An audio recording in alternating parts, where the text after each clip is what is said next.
Shalom Bapak Ibu. Semua baik? Sehatkah? Sehat? Tuhan memberkati kita. Selama kita hidup di dalam hadirat Tuhan, akan ada kekuatan kesehatan yang prima yang selalu menyertai hidup kita.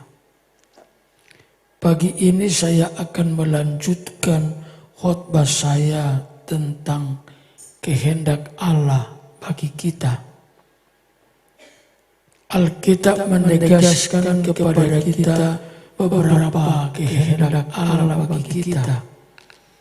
Yang pertama saya sudah jelaskan, kehendak Allah bagi kita adalah agar kita menjadi anak Allah. Yang kedua, agar kita menjadi murid Tuhan. Yang ketiga, kita menjadi kemuliaan Allah. Dan yang keempat, kita bermisi. Pagi ini saya akan menjelaskan bagian kelima. Kehendak Allah bagi kita adalah agar kita penuh dengan Roh Tuhan. Beberapa ayat ini akan menegaskan kebenaran ini. Kisah Para Rasul 1 ayat 4 berkata, suatu hari ketika ia makan bersama-sama dengan mereka, ia melarang mereka meninggalkan Yerusalem dan menyuruh mereka tinggal di situ, menantikan janji Bapa yang demikian. Katanya, telah kamu dengar daripadaku, sebab Yohanes membaptis dengan air, tetapi tidak lama lagi kamu akan dibaptis dengan Roh Kudus. Ayat ini menegaskan dipenuhi Roh Kudus adalah mutlak. Karena Yesus berkata satu kali waktu mereka sedang makan bersama-sama, Yesus melarang mereka dan menyuruh mereka tinggal di Yerusalem sampai mereka menerima janji dari tempat maha tinggi, yaitu kamu akan dibaptis dengan Roh Kudus. Saya ulangi khotbah ini sebenarnya hanya mengulang yang sudah berkali-kali saya katakan. Dipenuhi Roh bukan pilihan teologi, bukan warna teologi yang dipilih. Itu mesti terjadi kepada setiap orang percaya. Tafsiran telah menggeser beberapa nilai Alkitab yang harusnya terjadi. Tafsiran dari orang-orang yang mempelajari Alkitab, tokoh-tokoh gereja, penafsiran itulah yang membuat mereka berbeda. Secara harafiah, Alkitab menulis kamu akan dibaptis dengan Roh Kudus. Beberapa istilah yang dipakai memang berkaitan dengan itu. Dipenuhi oleh Roh, dibaptis oleh Roh, dikuasai oleh Roh. Tapi prinsipnya satu, semua orang percaya haruslah dipenuhi dengan Roh Tuhan. Kisah Rasul 11 ayat 16. Maka teringatlah aku akan perkataan Tuhan. Yohanes membaptis kamu dengan air, tetapi kamu akan dibaptis dengan Roh Kudus. Matius 3 ayat 11, khotbah pertama di Perjanjian Baru. yaitu khotbahnya Rasul Yohanes Pembaptis. Aku membaptis kamu dengan air sebagai tanda pertobatan, tetapi Ia yang datang kemudian daripadaku lebih berkuasa daripadaku, dan aku tidak layak melepaskan kasutnya. Ia akan membaptis kamu dengan Roh Kudus dan dengan api. Ini khotbah pertama waktu Yohanes Pembaptis berkhotbah di padang gurun kepada orang banyak. Khotbah yang pertama itu adalah mengingatkan, aku membaptis kamu dengan air, tetapi Dia yang datang kemudian, yaitu Yesus, akan membaptis kamu dengan Roh. Itulah perbedaan iman kita dengan iman saudara-saudara kita yang bukan Injili dan Pentakos. Orang Injili, orang Pentakos, orang karismatik percaya Tuhan Yesus adalah juru selamat. Tuhan Yesus adalah penyembuh ilahi. Tuhan Yesus adalah pembaptis dengan Roh. Itulah sebabnya kita selalu berada di posisi ini. Itulah sebabnya juga mengapa orang-orang Injili Pentakos selalu menggaungkan iman bahwa Tuhan sanggup menyembuhkan. Tuhan sanggup melepaskan kita dari sakit. Doa-doa kesembuhan yang bersifat mujizat itu menjadi ciri orang Pentakos. Karena kita percaya Dia penyembuh ilahi. Mengapa orang-orang Pentakosta selalu menggaungkan bahwa baptisan Roh itu ada dan harus terjadi? Karena kita percaya Yesus adalah pembaptis dengan Roh. Dan Dialah juga Raja yang akan datang, yang akan membawa kita naik besok ke sorga. Markus 1 ayat 8. Aku membaptis kamu dengan air, tetapi ia akan membaptis kamu dengan Roh Kudus. Lukas 3 ayat 16. Yohanes menjawab dan berkata kepada semua orang itu, aku membaptis kamu dengan air, tetapi Ia yang lebih berkuasa daripadaku akan datang dan membuka tali kasutnya pun aku tidak layak. Ia akan membaptis kamu dengan Roh Kudus dan dengan api.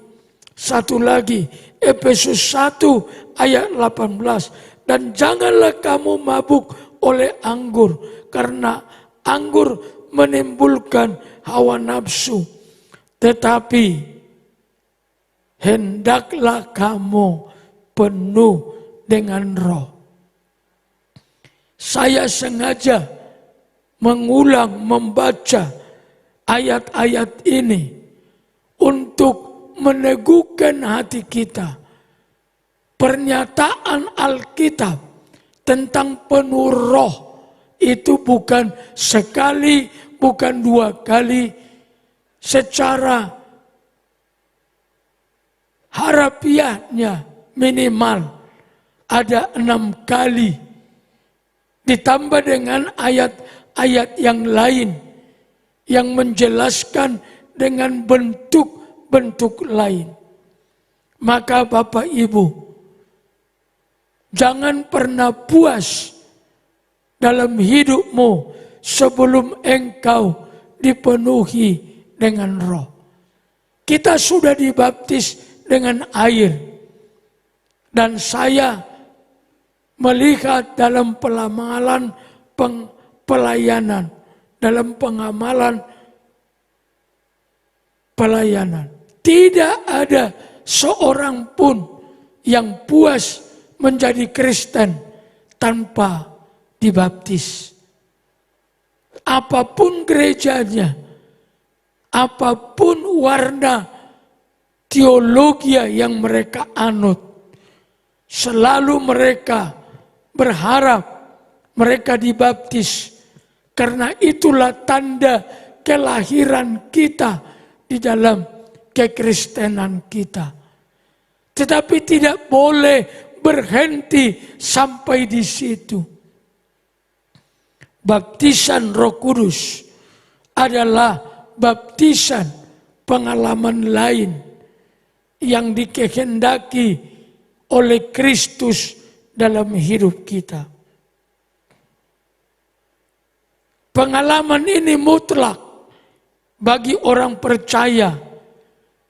Alasannya adalah yang pertama, hanya dengan Roh Kudus kita menerima kuasa.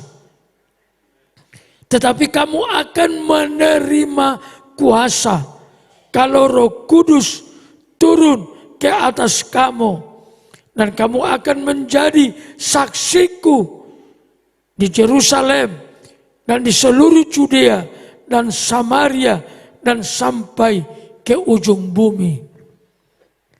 Orang-orang yang percaya akan turunnya Roh Kudus memenuhi orang percaya. Mereka yakin itulah sumber kuasa yang olehnya mereka akan melihat mujizat kepada mujizat. Kesembuhan itu ada dua macam. Kesembuhan mujizat, kesembuhan berangsur-angsur sembuh.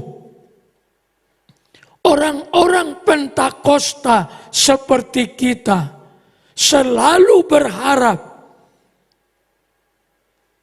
kesembuhan mujizat. Kenapa? Karena kita yakin kalau Roh Tuhan turun di atas kita, kita menerima kuasa.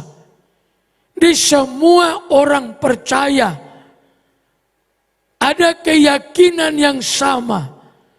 Tuhan Yesus itu menyembuhkan. Semua orang percaya, tetapi tidak semua punya iman bahwa Tuhan dapat menyembuhkan seketika secara mujizat. Orang lumpuh segera berjalan, orang timpang segera melompat, orang buta segera melihat, orang mati dibangkitkan. Ini ada di dalam pokok iman orang-orang Pentakos.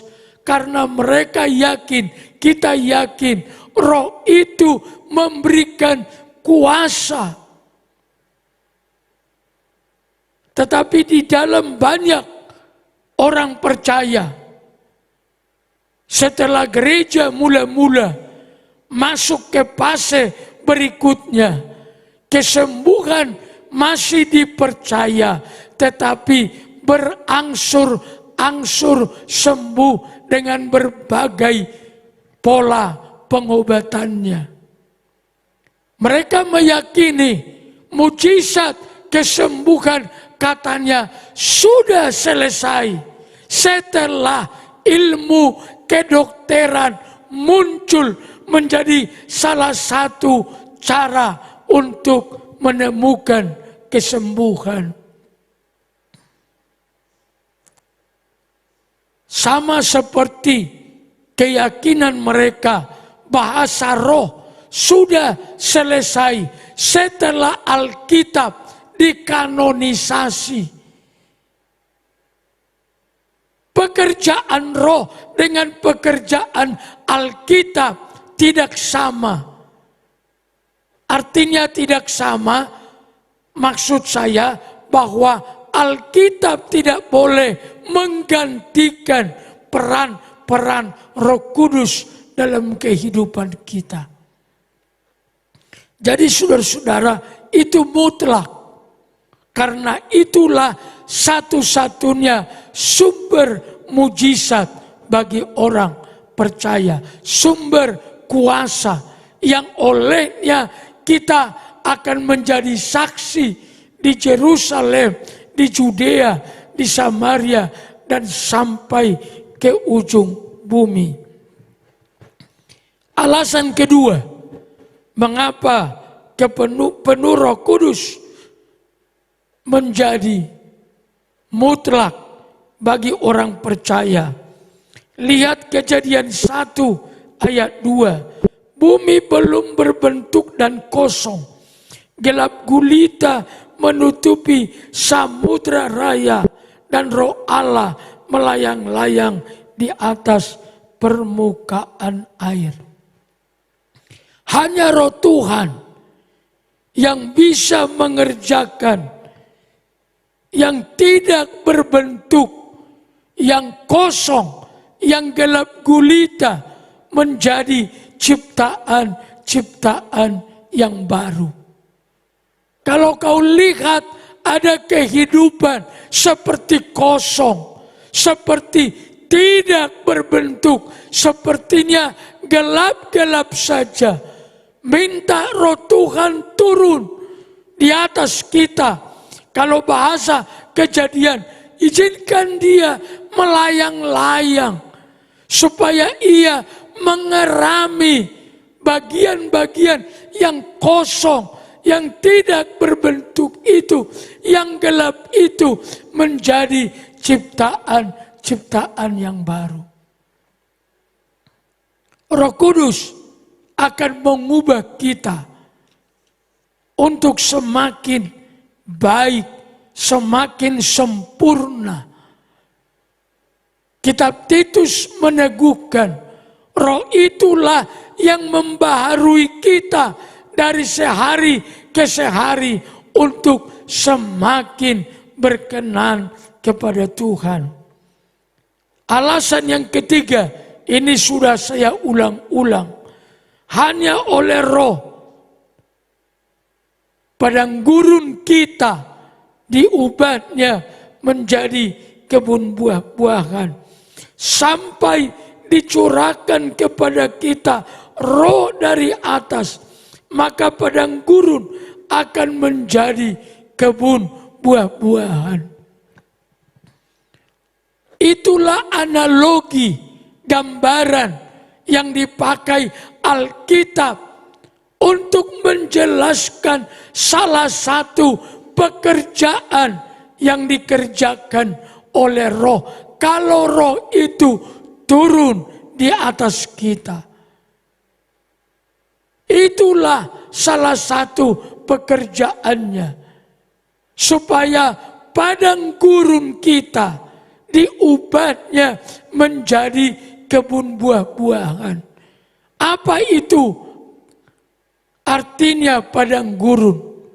Padang gurun itu gersang. Padang gurun itu tiada kehidupan bagi tumbuhan dengan baik. Padang gurun itu menjelaskan hal-hal yang kurang baik. Tapi kebun buah-buahan itu menjelaskan berbagai makna seperti kesuburan, kemakmuran, keindahan, kenyamanan, pemeliharaan, dan sebagainya. Maka Roh Tuhan harus turun atas kita.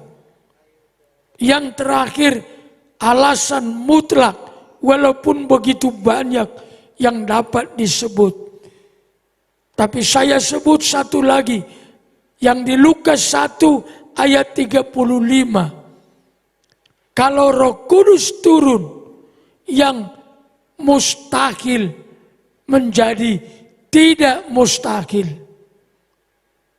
Itulah perbedaan bahasa-bahasa khotbah Pentakosta yang selalu menggaungkan mujizat. Tidak ada yang mustahil. Karena ada keyakinan yang kuat. Kalau roh turun, yang mustahil menjadi tidak mustahil. Jawab malaikat itu kepadanya, Roh Kudus akan turun atasmu dan kuasa Allah yang maha tinggi akan menaungi engkau. Sebab itu anak yang kau lahirkan itu akan disebut kudus, anak Allah. Ini jawaban daripada malaikat kepada Maria waktu dia diberitahu akan segera mengandung. Bagaimana itu terjadi? Kata Maria, Roh Tuhan akan turun atasmu. Jadi kalau Bapak Ibu memperhatikan bagaimana khotbah-khotbah orang-orang Pentakosta, di situ warnanya berbeda. Kita selalu bicara tentang kuasa, kita selalu bicara tentang mujizat, kita selalu bicara tidak ada yang mustahil. Kenapa perasa-perasa ini menjadi penting? Karena keyakinan kita, roh itu membawa kita kepada kuasa, kepada mujizat, kepada hal-hal yang tidak mustahil. Jangan lupa janji Tuhan melalui Nabi Joel yang berkata begini, daripada itu akan terjadi bahwa aku akan mencurahkan rohku ke atas semua orang, maka anak-anakmu laki-laki dan perempuan akan bernubuat, orang-orangmu yang tua akan mendapat mimpi, teruna-terunamu akan mendapat penglihatan, juga ke atas hambamu laki-laki dan perempuan akan kucurahkan rohku pada hari-hari itu. Lihat, aku akan mengadakan mujizat di langit dan di bumi. Jadi iman Kristen selalu dikaitkan turunnya Roh Kudus dengan mujizat. Salah satu lagi yang perlu mendapat perhatian dari ayat ini, ada janji untuk mencurahkan roh kepada semua. Bukan hanya kepada orang tua, teruna-teruna juga, sampai kepada hamba-hamba. Semua orang tua juga mendapat bagian. Jadi Bapak Ibu yang dikasihi Tuhan, kalau mau pengalaman rohani kita, pengalaman kekristenan kita lengkap, ini adalah salah satu kehendak Tuhan untuk kita alami. Pertanyaan barangkali ada, apa tandanya dibaptis atau dipenuhi dengan roh? Seperti orang kalau dibaptis dengan air basah. Kalau orang dibaptis tidak basah, itu tidak dibaptis namanya. Itu namanya bisa berarti disiram. Kalau dibaptis harus basah. Karena baptiso itu arti harafiahnya dicemplung ke. Nah kalau cemplung ke air tidak basah, wah itu pasti makhluk lain. Jadi makanya gereja-gereja Pentakosta selalu siapkan kolam untuk nyemplungi orang-orang yang bertobat. Dan mereka menyediakan tempat ganti karena mereka sudah basah. Kalau saudara pernah melihat ada orang dibaptis, katanya tapi tidak basah, itu enggak dibaptis. Itu bisa berarti ditetesi air, disiram, dan macam-macam. Baptiso itu artinya dicelupkan, ditenggelamkan, dicemplungke mungkin bahasa Jawane. Nah, kalau baptisan air tandanya basah, lalu apa tanda baptisan roh? Ada dua sebenarnya. Banyak orang berkata banyak, tapi saya tidak bisa menyebut itu oleh karena itu bisa tanda, bisa dampak. Tapi kalau tanda yang saya lihat di Alkitab 2, tanda khas, tanda umum.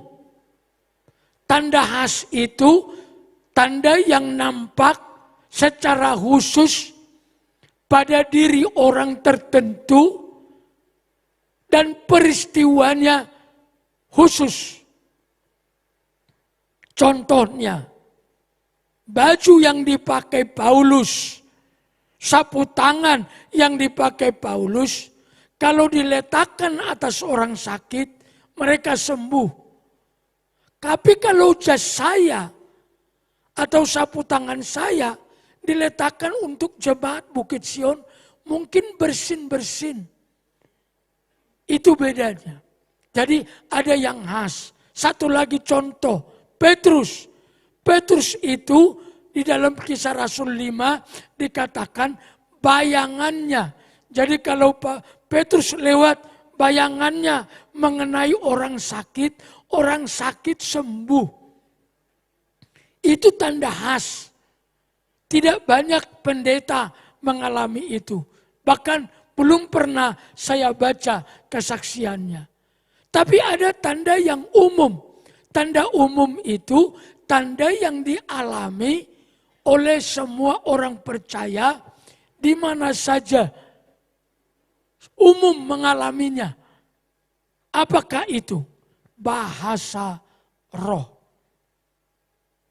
Bahasa roh adalah tanda yang umum yang kita lihat terjadi mulai dari Pentakosta mula-mula ke Pentakosta modern sampai kini itu selalu terjadi. Berarti tanda ini tanda yang umum. Silakan minta tanda yang khusus. Semua orang boleh berharap. Saya akan tunjukkan tanda khusus ini berlaku dalam masa yang berbeda. Kisah Rasul 2 ayat 4. Maka penuhlah mereka dengan Roh Kudus. Lalu mereka mulai berkata-kata dalam bahasa lain.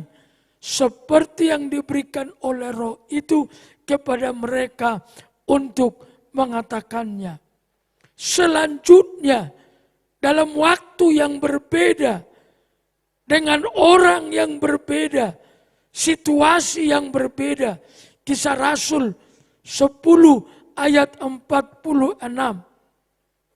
Sebab mereka mendengar orang itu berkata-kata dalam bahasa roh dan memuliakan Allah. Di peristiwa selanjutnya, Kisah Rasul 19 ayat 6. Dan ketika Paulus menumpangkan tangan di atas mereka, turunlah Roh Kudus ke atas mereka dan mulailah mereka berkata-kata dengan bahasa roh dan bernubuat.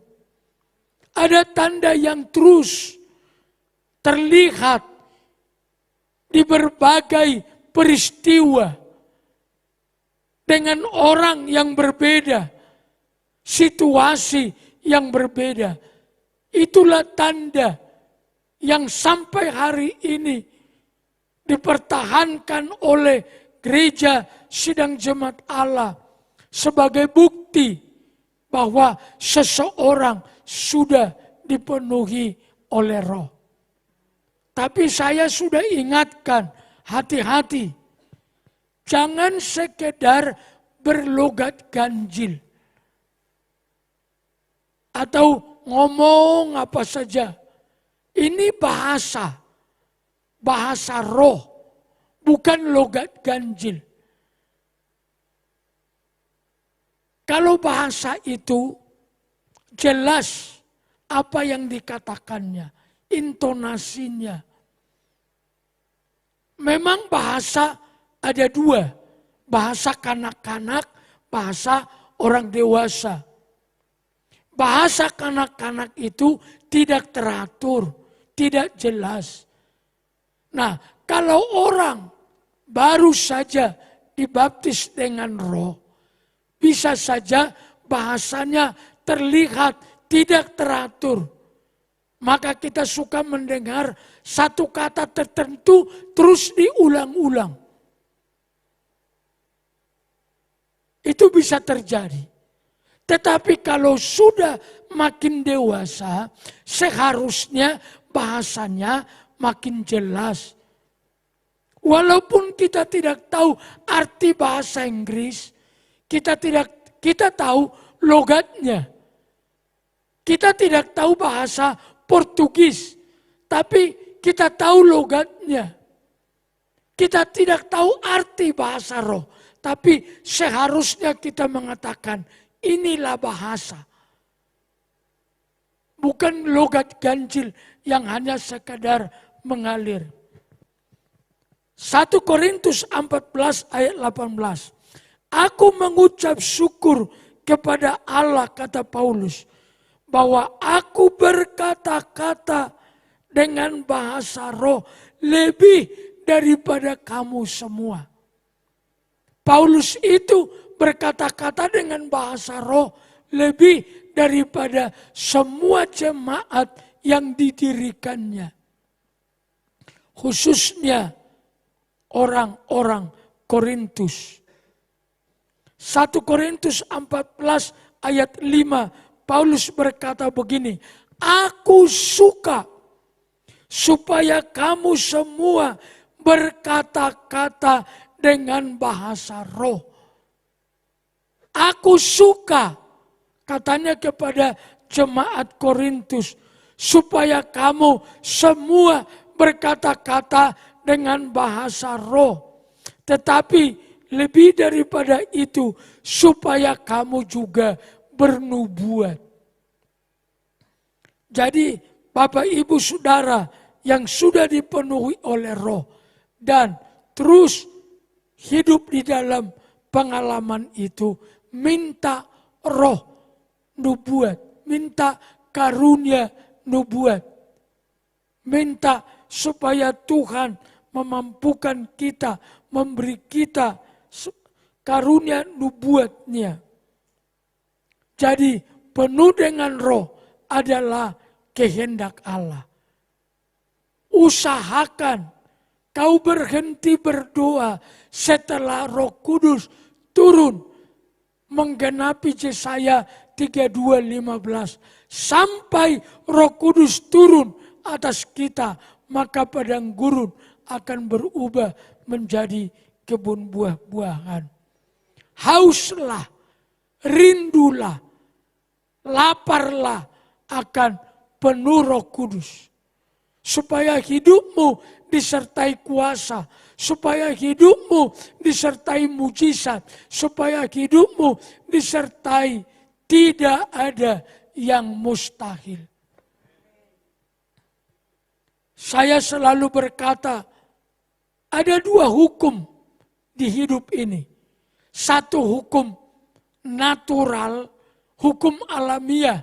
Kalau makan kenyang, kalau kena air basah, itu hukum alamiah. Banyak uang tertawa, itu alamiah. Itu biasa. Dapat kekasih baru ganteng, seneng, wah itu biasa. Itu hukum alamiah. Tapi ada satu hukum lain yang disebut hukum supranatural. Supranatural itu hanya boleh dikerjakan oleh Roh Kudus. Nah, kita ini lebih banyak hidup di dalam hukum natural. Makanya kita lebih banyak yakin dokter akan sembuhkan. Ini kami berbeda dengan Ibu Gembala. Saya diminta berdoa, tapi dia bilang makan obat mulu. Saya bilang aku mau melatih imanku. Ya hati-hatilah. Orang makan obat piye. Lah aku melatih iman ini makan obat meneh piye. Hukum sebab akibatnya di mana? Beliau sangat percaya. Saya kagum khotbahnya beberapa minggu yang lalu waktu dia berkata di YouTube ada. Doa kita dijawab bukan karena kita butuh, tapi karena iman kita. Amin. Nah, iman itu mujizat. Jadi kenapa kita tidak melihat perkara-perkara mujizat? Hidup kita lebih banyak natural. Hidup kita lebih banyak alamiah. Jadi kalau kita mau melihat mujizat, melihat tidak ada yang mustahil, melihat kuasa hanya oleh Roh Tuhan.